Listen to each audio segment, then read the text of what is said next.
আসসালামু আলাইকুম ওয়া রাহমাতুল্লাহি ওয়া বারাকাতুহু। আশা করি সবাই মহান রব্বুল আলামিনের অশেষ মেহেরবানিতে ভালো আছেন।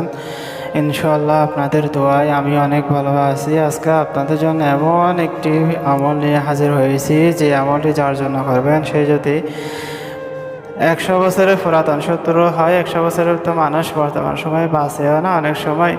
তো এখানে 100 বছর পুরাতন শত্রু বলতে মনে করেন আপনার দাদার সাথে শত্রু আমি কত, তার আত্মীয় স্বজন এখন বর্তমান আপনার সাথে করতেছে, এরকম বংশগত থেকে যদি শত্রু হয় আপনাদের, সেই ধরনের মানুষকেও কীভাবে আপনারা আয়ত্তে নিয়ে আসবেন, কীভাবে আপনার বসে নিয়ে আসবেন। 1000 বছরের সম্পর্ক বিচ্ছেদ হয়ে গেছে, মাসকে মাস বছরকে বছর আপনার সাথে কোনো যোগাযোগ নাই, কোনো কিছু নাই, এমন একটা শক্তিশালী আমল নিয়ে হাজির হয়েছি। সামান্য একটা আয়াতে করিমা, এখানে একটা 30 মাত, অর্থাৎ আপনারা এটা দিয়ে আপনার যতই পুরাতন শত্রুতামি হোক, যতই বিচ্ছেদ হয়ে যাক, যতদিন দেরি হয়ে যাক, ইনশাল্লাহ যার জন্য করবেন সে আপনার সাথে কথা বলবে, আপনার সাথে সম্পর্ক ভালো করবে, সে আপনার সাথে বন্ধুত্বের রূপ নেবে ইনশাল্লাহ ইনশাল্লাহ ইনশাল্লাহ।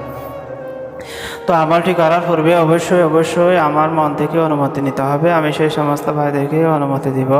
আমি একদম সহজ সরল আমলগুলো আপনাদের কাছে বর্ণনা করতেছি, এই জন্য যে আপনারা যাতে নিজেরা করতে পারেন, আমার কাছে না আসে, যাতে আপনারা সফলতার মুখ দেখতে পারেন ইনশাল্লাহ। এই আমলগুলো এতটাই শক্তিশালী, আপনারা করার সাথে সাথে মন থেকে যদি বিশ্বাস করে ভালোবাসে যদি আমলগুলো করেন, ইনশাল্লাহ আপনারা 100% সফলতার মুখ দেখবেন। আশা করি সবাই আমার কথাগুলো বুঝতে পেরেছেন, আমার থেকে অনুমতি নেবেন। আমি সেই সমস্ত ভাইদেরকে অনুমতি দিব যারা চ্যানেলটি সাবস্ক্রাইব করবে, ভিডিওতে লাইক দিবে, কমেন্টে আমি লিখে নিজের নামটা লিখে দেবে ইনশাল্লাহ। তা আমলটির ব্যাপারে আসা যাক। আমলটি আপনারা যে কোনো সময়, যে কোনো দিন আপনারা করতে পারবেন। সময়টা হলো মাগরিবের নামাজের পর হতে হবে, মাগরিবের নামাজের পর।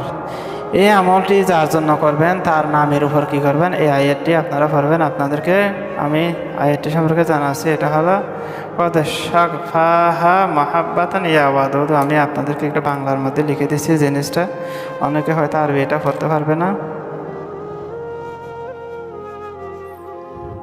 কদ শাগ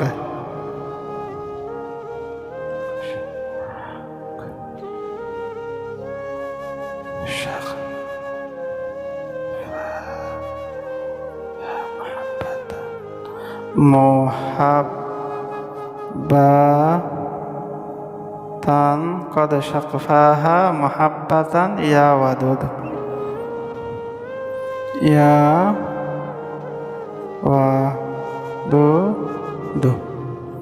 আপনারা দেখতে পাচ্ছেন, আমি আবারও উচ্চারণ করতেছি, কদ শাগফাহা মুহাব্বাতান ইয়া ওয়াদুদ। মাগরিবের নামাজের পর আপনারা কি করবেন, 300 বার পরে 300টা ফু দিয়ে কোনো মিষ্টি অথবা গুড়, সেটা খেজুর গুড় হোক, সেটা তালের গুড় হোক, ইনশাআল্লাহ আপনারা সেটা আখের গুড় হোক, যে কোনো গুড়ের মধ্যে ইনশাআল্লাহ, এবং মিষ্টি, সেটা যে কোনো ধরনের মিষ্টিত হোক, ফু দিয়ে যাকে খাওয়াবেন সে আপনার 100 বছরের দুশ্মনী থাকলেও কোনো ক্রমে আপনাদেরকে কোনো মানুষের সহযোগিতা নিয়ে কৌশলে কৌশলে আপনাদেরকে জিনিসটা খাওয়াই দিতে হবে। ইনশাআল্লাহ আপনারা 100% রেজাল্ট পাবেন এবং 100% কামিয়াবি হবেন।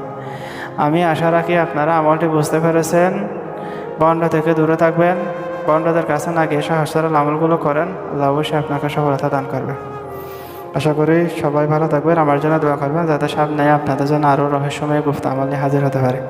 আসসালামু আলাইকুম ওয়া রাহমাতুল্লাহি ওয়া বারাকাতুহু।